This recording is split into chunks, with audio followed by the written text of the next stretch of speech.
Good morning student. आज मैं आप लोगों को रियल नंबर की 1.3 एंड 1.4 एक ही वीडियो में बताने वाला हूँ, तो ध्यान से और अच्छे से समझना। और कल की वीडियो को अच्छा रिस्पांस दिया है और मैं चाहता हूँ ऐसे ही अगर समझ में आता रहे तो देखते रहो और लाइक करते रहो और शेयर करते रहो, ठीक है, और सब्सक्राइब कर देना, ठीक है। तो चलो शुरू करते हैं। आज रियल नंबर की 1.3 समझाएंगे। तो सबसे पहले इसमें एक थ्योरम समझना पड़ेगी आपको कि let p be a prime number. Suppose p जो है वो एक प्राइम नंबर है। अगर पी जो है वो डिवाइड ए स्क्वायर, ठीक है, P divide A square then P divides ए। मतलब अगर पी जो है वो ए स्क्वायर को डिवाइड करता है तो पी जो है वो ए को भी डिवाइड करेगा, where a is a positive integer, और ए जो है वो एक पॉजिटिव इंटीजर है, ठीक है। इस थ्योरम को एक एग्जांपल के थ्रू हम समझते हैं। सपोज करते हैं कि p जो है वो 3 है, ठीक है, और a स्क्वायर हमने मान लिया है 81। तो a क्या हो गया 9, 9 का परफेक्ट स्क्वायर ही तो होता है 81। तो यहाँ पे थ्योरम के अकॉर्डिंग जो p है वो a स्क्वायर को डिवाइड करेगा तो p a को भी कर देगा, ठीक है। तो ए स्क्वायर अपॉन पी और ए अपॉन पी देखो 81/3 और 9/3 both are divisible by p, ठीक है। 81 भी 3 से डिवाइड हो जाएगा और 9 भी 3 से डिवाइड हो जाएगा, ठीक है। तो ये हो गई हमारी थ्योरम कि अगर पी जो है वो ए स्क्वायर को डिवाइड करता है तो पी ए को भी करेगा, ओके। तो आज हम यही थ्योरम है और यही सपोज क्वेश्चन भी मान लो, क्योंकि जो थ्योरम का प्रोसीजर है सेम वही क्वेश्चन का प्रोसीजर जो एक्सरसाइज में है, ठीक है। तो सब प्रूफ करना है हमें कि √2 इज इरेशनल नंबर। ये थ्योरम कह लो या क्वेश्चन कह लो, तो हम लोग इसका पूरा सोल्यूशन निकालते हैं, ठीक है। हमें प्रूफ करना है कि √2 जो है वो एक इरेशनल नंबर है, ओके। देखिए यहाँ पे हमें प्रूफ करना है इरेशनल नंबर है। अब इरेशनल नंबर तो जो है वो उसका तरीका नहीं होता है प्रूफ करने का, 10th क्लास में तो नहीं बताया जाएगा, बट हम किसी और तरीके से प्रूव कर सकते हैं। सपोज हम लोग अज्यूम करने की, लेट अस अज्यूम √2 जो है वो रेशनल नंबर है। √2 is a rational number, okay. तो अगर हमने √2 को रेशनल नंबर माना है थोड़ी देर के लिए, ठीक है, तो फिर हम लोग √2 को जो है वो r/s की फॉर्म में लिख सकते हैं। r/s, r जो है वो नोमिनेटर है और s जो है वो डिनोमिनेटर है, ठीक है। अब r/s है, ठीक है। हम लोग ये भी सपोज कर लेंगे कि r and s have common factor other than 1। जैसे कि r/s है हमारा, ठीक है, तो उसको अगर आप काटोगे, जैसे सपोज थोड़ी देर के लिए मान लो कि 4/8 है ये r/s, तो इसको काटोगे 2 2 ज़ा और 2 4 ज़ा, ठीक है, फिर 2 1 ज़ा और 2 2 ज़ा, तो ये 1/4। तो ये कॉमन फैक्टर जो है वो 4 को हम 2 × 2 लिख सकते हैं और 8 को 2 × 2 × 2 लिख सकते हैं। तो ये जो है हमारे कॉमन फैक्टर्स हैं, ठीक है। तो वही है कि जब r/s में कुछ कॉमन फैक्टर होंगे 1 के अलावा, ठीक है, और जब उन कॉमन फैक्टर्स को हम डिवाइड कर देंगे, ठीक है, तो हमारा जो है वो विदाउट कॉमन फैक्टर वाला एक रेशनल नंबर आ जाएगा। तो v divided by the common factor, तो कॉमन फैक्टर से डिवाइड करोगे तो हमारा क्या मिलेगा, तो r/s से जब जितने भी कॉमन फैक्टर हैं तो वो जब निकल जाएंगे तो सपोज कर लेंगे कि हमारा रेशनल नंबर बन गया है a/s, बी, मतलब आर अपॉन एस से कॉमन फैक्टर निकाल के फिर ए अपॉन बी बचा। अब इसका मतलब ये हुआ कि ए अपॉन बी में एक भी कॉमन फैक्टर नहीं है, सिर्फ वन है कॉमन फैक्टर। वन का कोई कॉमन फैक्टर माना नहीं जाता एक तरीके से। वन जिसमें कॉमन फैक्टर होता है वो प्राइम नंबर ही होते हैं, ठीक है। अब इसमें एक भी कॉमन फैक्टर नहीं बचा है, तो हम ये कह सकते हैं कि ए एंड बी आर को प्राइम, मतलब एक दूसरे से प्राइम में है, एक भी कॉमन फैक्टर में नहीं है, ठीक है। तो फिर हम क्या करेंगे, बी उधर भेज देंगे, तो ये बी रूट टू हो जाएगा और इक्वल टू ए हो जाएगा, ठीक है।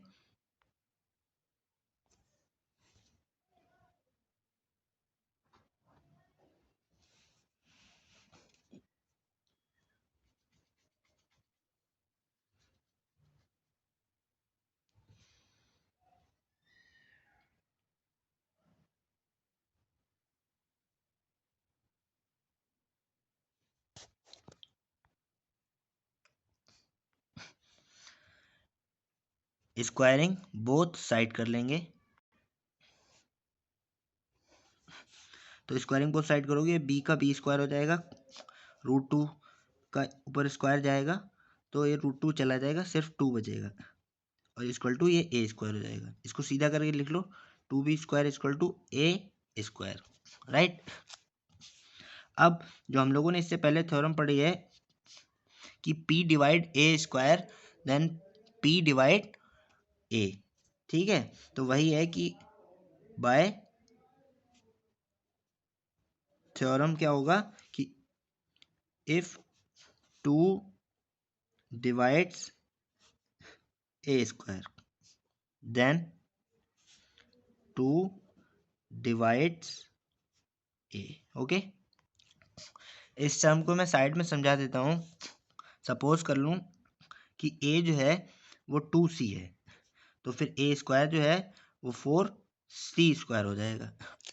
तो देखो टू सी को अगर टू से डिवाइड करोगे तो टू से टू कट हो जाएगा, और ये फोर सी स्क्वायर को भी टू से डिवाइड करोगे तो ये भी कट हो जाएगा। तो इस थ्योरम के अकॉर्डिंग हमने ये लिख दिया है कि two divide A square then two divide A. तो हम क्या कर लेंगे, सो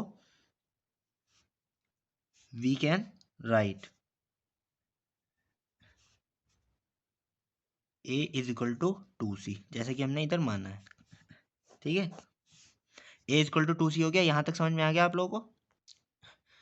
अब a is equal to two c जो है वो यहाँ पे, ये जो हमारा two B square is equal to A square है, यहाँ पे हम ये रख देंगे, तो क्या हो जाएगा हमारा, then two B square is equal to A square की जगह मैंने टू सी रखा है,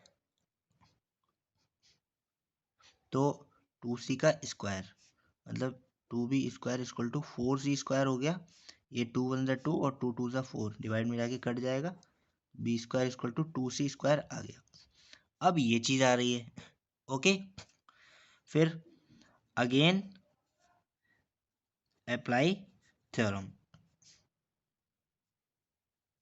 ठीक है, कि इफ बी डिवाइड्स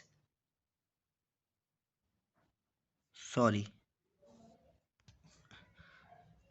ये b square equal to two C square है ना, तो ये यहाँ पे जैसे हमने ये लगाई है कि two divide A square then two divide A, तो यहीं पे ये भी लगाएंगे कि टू वाला, two divide B square if two divide B square then two divides B, okay. तो हम लोगों को ये क्वेश्चन थोड़ा बोरिंग है, ये मानता हूँ कि समझना पड़ेगा, बट अब देखो हमारा लगभग क्वेश्चन हो चुका है कि इधर देखिए आप लोग कि रूट टू को हम लोगों ने आर अपॉन एस माना था, जिसमें कॉमन फैक्टर को हटा के इस फॉर्म में आ गया था, ठीक है। कॉमन फैक्टर हटाने के बाद में ए अपॉन बी आया जो कि को प्राइम है, मतलब क्या हुआ कि ए अपॉन बी ऐसे नंबर्स हैं जिसमें एक भी कॉमन फैक्टर नहीं है, ठीक है। बट उसके बाद भी हम लोगों ने ये प्रूफ किया है कि देखो यहाँ पे हम लोगों ने ये प्रूफ किया है थ्योरम से कि 2 डिवाइड कर सकता है ए को, ठीक है। यहाँ 2 जब ए को डिवाइड कर सकता है, ठीक है, और यहाँ पे आगे हम लोगों ने ये प्रूफ किया है कि 2 डिवाइड कर सकता है बी को। इसका मतलब जब 2 ए को भी डिवाइड कर सकता है, बी को भी डिवाइड कर सकता है, तो मतलब ए और बी में कॉमन फैक्टर होंगे, ठीक है। तो यहाँ पे हम लोगों ने ये ए अपॉन बी है वो को प्राइम माने थे, ठीक है। तो एक तरीके से अब हमारा कॉन्ट्राडिक्शन जो है वो रॉन्ग हो गया है। कॉन्ट्राडिक्शन मतलब हमने जो अनुमान लगाया था, ठीक है। तो मतलब जो हमने रेशनल नंबर माना था वो सही नहीं है, क्योंकि हमारा जो कॉन्ट्राडिक्शन है वो गलत हो गया है। तो बस यहाँ पे हम लोग लिख लेंगे कि our contradicts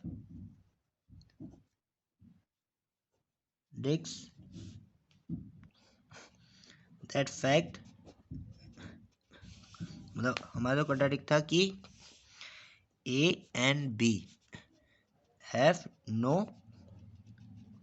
common factor other than 1, मतलब 1 के अलावा एक भी कॉमन फैक्टर नहीं है, बट निकल आया।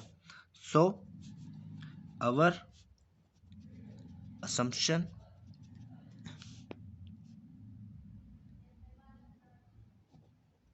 on incorrect। अब इनकरेक्ट क्या हुआ कि दैट √2 इज रेशनल। तो हम लोगों ने जो माना था कि √2 रेशनल नंबर है, तो वो हमारा असम्पशन क्या हो गया, गलत। तो जब √2 रेशनल नंबर नहीं है, सो √2 is irrational number. I hope ये आपको ये समझ में आ गया होगा। तो क्वेश्चन में भी इस तरीके की क्वेश्चन है, सॉरी एक्सरसाइज में, तो आप लोग बिल्कुल पूरा इसी तरह लगा लेना।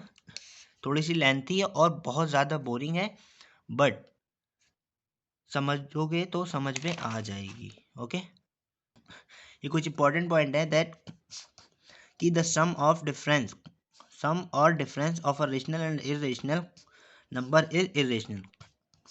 मतलब चाहे आप एक रेशनल और एक इररेशनल का चाहे सम करो, चाहे उसको माइनस करो, मतलब डिफरेंस करो, लेकिन जो हमारा आंसर आएगा वो इररेशनल नंबर ही आएगा, चाहे सम हो चाहे डिफरेंस।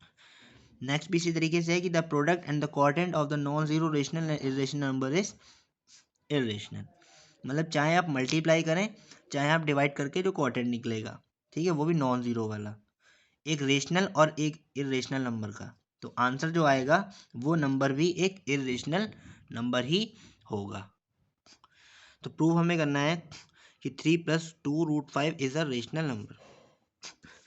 तो वही हम लोग जैसे थ्योरम प्रूफ करी थी, तो हम लोग इसका जस्ट उल्टा मान लेंगे कि let 3 + 2√5 is rational number. Okay, तो रेशनल नंबर हम जब मान लेंगे तो 3 + 2√5 को हम क्या लिख सकते हैं, a/b। अब हम लोगों ने डायरेक्ट यहाँ पे a/b इसलिए लिखा है क्योंकि a/b एक ऐसे रेशनल नंबर हैं जो को प्राइम है, ठीक है, मतलब पहले से ही इनमें कोई भी कॉमन फैक्टर नहीं है। ओके, तो अब ये हम अगर उधर ले जाएंगे सबसे पहले, तो ये 3 माइनस में चला जाएगा, तो आपका ये आ जाएगा, ठीक है। अब 2√5 इज इक्वल टू, यहाँ पे अगर b एल्शियम लोगे 1 मान के, तो ये a-3b हो जाना है, ठीक है। और ये 2√5 है, 2 मल्टीप्लाई में है, तो ये उधर जाके डिवाइड में हो जाएगा, तो सिर्फ इधर √5 बचेगा, a-3b/2b इतना आ रहा है। अब आप लोगों को एक बात ध्यान रखनी होगी कि a/b जो है वो रेशनल नंबर है, 3 भी रेशनल है, तो इसके साथ में जो भी इसका प्रोसीजर होगा, चाहे मल्टीप्लाई चाहे डिवाइड चाहे एडिशन सब्ट्रैक्शन, ठीक है, तो आना रेशनल ही है। क्यों?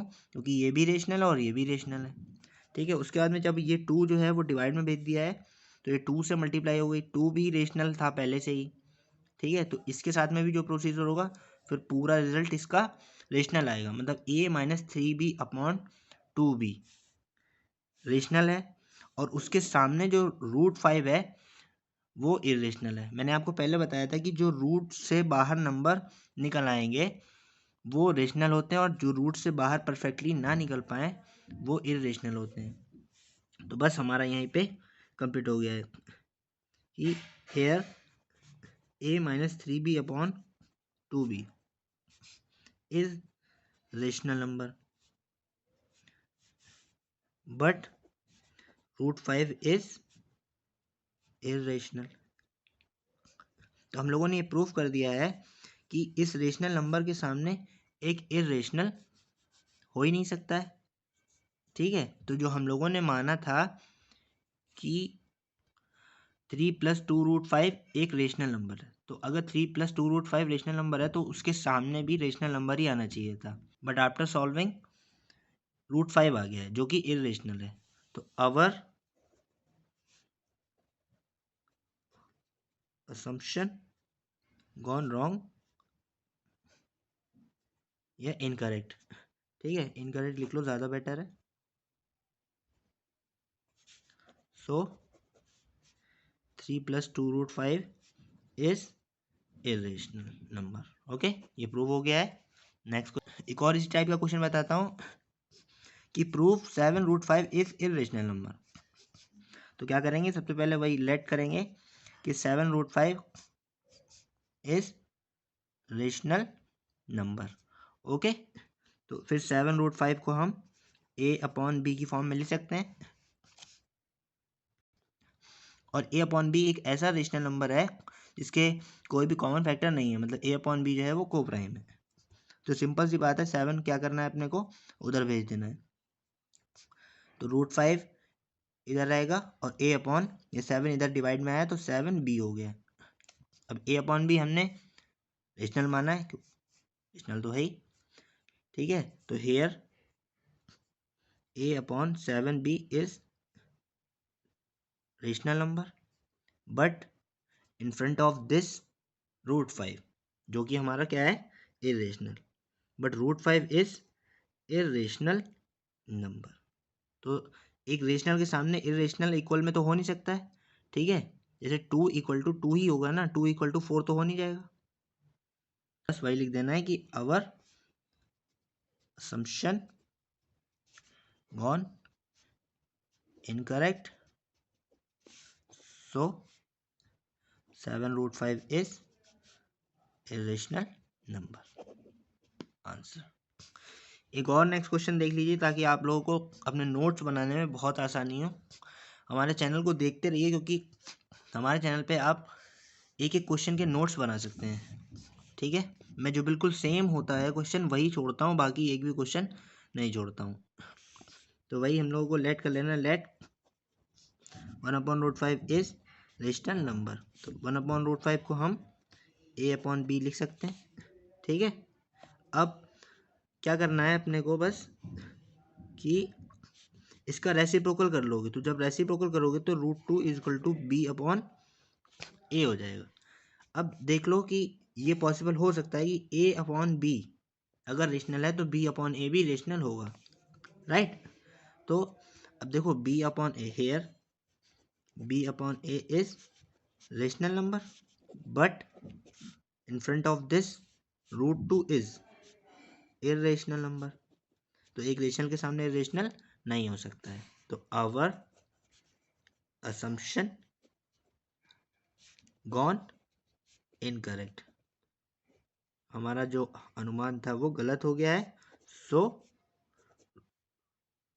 1/√2 इज इरेशनल नंबर। ओके, तो आज ये 1.3 भी कंप्लीट हो गई है। सॉरी, वीडियो थोड़ी लंबी हो जाएगी इसलिए मैं अगली जो है वो अगली वीडियो में 1.4 लगा दूंगा। और भाई लोग सब्सक्राइब वगैरह कर दो और व्यू ज़्यादा से ज़्यादा बढ़वा दो यार, ताकि जो है तुम लोगों के नोट्स भी आसानी से बन जाए और हमारा भी कुछ फ़ायदा हो और तुम्हारा भी कुछ फ़ायदा हो। ठीक है, तो सब्सक्राइब, लाइक, शेयर सब कर देना जो जो देख रहा है वीडियो, और वीडियो को एंड तक देखा करो फुल, ताकि सिलेबस पूरा समझ में आए। और धीरे धीरे मैं हर एक चैप्टर की, हर एक एक्सरसाइज के, हर एक एक क्वेश्चन के नोट्स बनवा दूंगा। ठीक है, और जो नहीं समझ में आए वो कमेंट में बता देना। मैं सॉल्व कर दूंगा। Thank you.